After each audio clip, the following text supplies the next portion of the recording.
প্রশ্ন ফাঁস করে কত টাকা কামিয়েছেন? প্রশ্ন ফাঁসে খরচ করছি আল্লাহর রাস্তায়। সঙ্গীত শিল্পী তাহসান কখনো বিসিএস পরীক্ষা দেননি। সম্প্রতি সামাজিক যোগাযোগ মাধ্যমে ছড়িয়ে পড়া গুজবের প্রতিক্রিয়ায় সঙ্গীত শিল্পী তাহসান রহমান খান স্পষ্টভাবে জানিয়েছেন তিনি কখনো বিসিএস পরীক্ষা দেননি। তাই 24তম বিসিএসে পররাষ্ট্র ক্যাডারে প্রথম হওয়ার প্রশ্নই আসে না।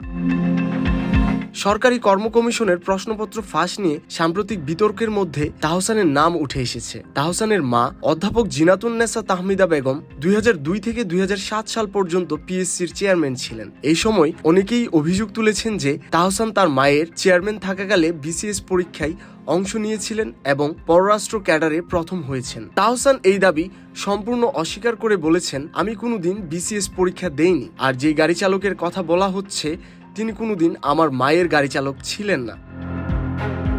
তিনি অফিসের অন্যান্য ড্রাইভারদের মতোই একজন ছিলেন। সরকারি কর্ম কমিশনের প্রশ্নপত্র ফাঁসের ঘটনায় অন্যতম অভিযুক্ত আবেদ আলী।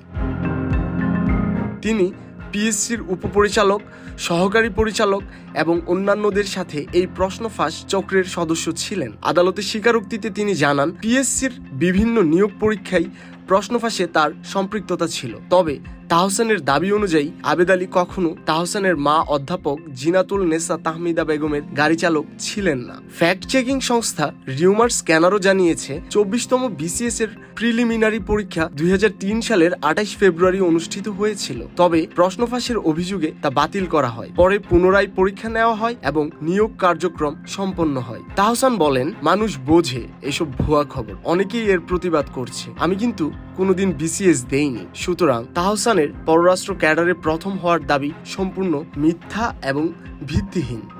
আশিকুর রহমান, আনন্দ আলো।